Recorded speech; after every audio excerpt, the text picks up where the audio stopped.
get on with another bookish video. Today we're looking at some psychological thriller book recommendations.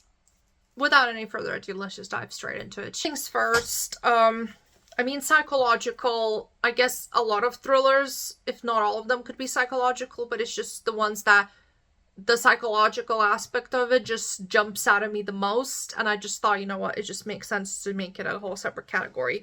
So I will just start from the top, and the first one is Darling Girls by Sally Hepworth. This is about 3 foster sisters who have a very traumatic childhood from their families and their foster mother, who was basically a monster, and they maintained a very close relationship as foster sisters into their adulthood, but all this trauma gets brought back up again when they get news from the police that a human body has been found under their foster house, and they are, well, kind of like persons of interest, I guess, in a way.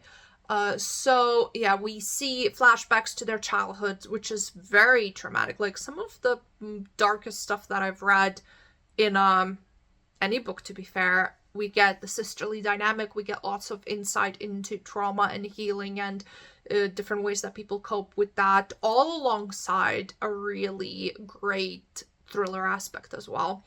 So there's lots of psychology in there on how humans process horrible things happening to them and all the codependency and everything that come with it.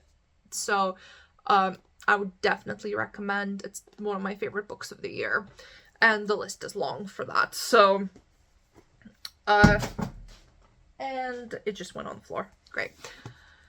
What is my life? So then I have Yellowface by Rebecca F. Kuang, or as a lot of people say, R. Kuang. So this is a satire, thriller, literary fiction sort of, about June, who is a published author, but her friend Athena, she's just better at everything. She's more popular, like gets more book sales, and June is jealous. She's definitely jealous, and when Athena dies, June decides to steal her book and publish it under her name. And it's a bit complicated in a way, considering that June is a white woman and Athena was Asian, and the story is heavily relying on Asian culture. You can see where that's going. It's very interesting. It's a very interesting look into a person who is basically a narcissist with no remorse or redeeming qualities. A person who is very intent on getting what they want, be feeling entitled to it, and doing whatever it takes to get it.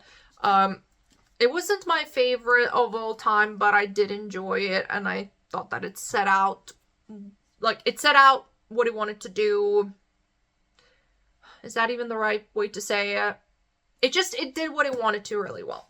So, that by Holly Jackson. So this one, unfortunately, it is my least favorite book of hers, but it's still worth mentioning. It is her first adult book, and it is about a woman who gets attacked on Halloween night, and she gets beaten to the pulp, basically, to the point where doctors are like, you're gonna get a brain aneurysm. It's not an if, it's a when. You have maybe a week left to live, and she can choose either to try to save her life, 10% chance having this surgery, or she can wait to die, basically. But chances are, big chances, she's gonna die either way. So she decides, you know what, I'm gonna spend this week solving my own murder.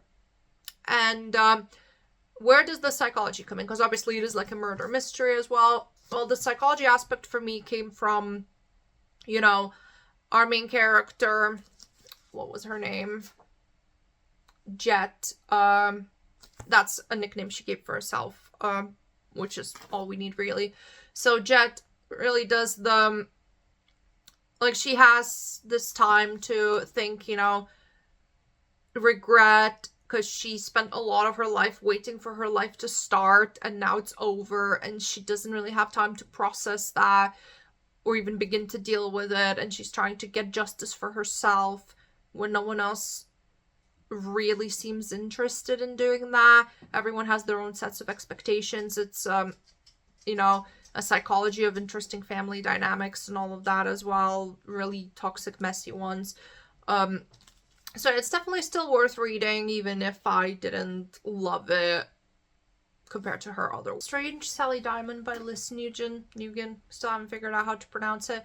It's about Sally, who is I think she's in her like 30s, 40s, and she is peculiar. Her father always joked when he dies to put him in the bin, and when he does pass away, she does that because she takes things very literally.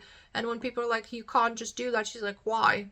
And this event just kickstarts a whole chain of, well, it's a mess really, and it leads to Sally finding out a lot about her childhood, why she's the way that she is. And it's a brilliant exploration of how trauma can literally change you as a person, and how it can affect your life and how other people will react to it as well. It's a very messed up and dark book that I wouldn't recommend to just about anyone, only if you can really stomach that and if you're fine with endings that don't necessarily leave you feeling fulfilled. But it's brilliantly written, so I'll definitely give it that. And then the last book that I have is, I think it's the last one anyway, but I will double check that. Home Before Dark by Riley Sager. This is kind of an interesting mix between thriller and horror, like tethers that ground. Tethers? Is that how you pronounce it? I cannot think of words today. But we have Maggie, whose father basically made a living exploiting their experience in this house that they lived for like 3 weeks. Think Amityville Horror. They fled in the middle of the night, claiming that it was haunted, and she was always, like, her whole life she's always been known as the haunted house girl, basically. And her father passes away, and she finds out that he had that house still under his estate, like he's had it this whole time. And she decides, you know what, I'm gonna go there and figure out exactly what happened. And it's an interesting look into Maggie's character, who she is, like how she processes what happened to her and how she sort of wants to reclaim that agency in her life. And it's that sort of interesting, because you do have that bit of a haunting aspect in the fictional book, because it's a book within a book, and then you have what's happening in real life with Maggie. So yeah, it's really interesting, and I would say it's probably like Riley's most serious project as of yet, but we never know what this man is gonna come out next. And that is it. If you read any of these books, please do share. I know there aren't that many, but I think these are a good way to break up some of the longer content that I do, because when I do like wrap-ups or hauls and all that, those videos end up being like easily 40 minutes and over, so it's nice to just have some shorter videos to break that up. But if you read any of them, then do share your opinions. If you have any similar ones to recommend, please do, and I hope to see you next time. Bye!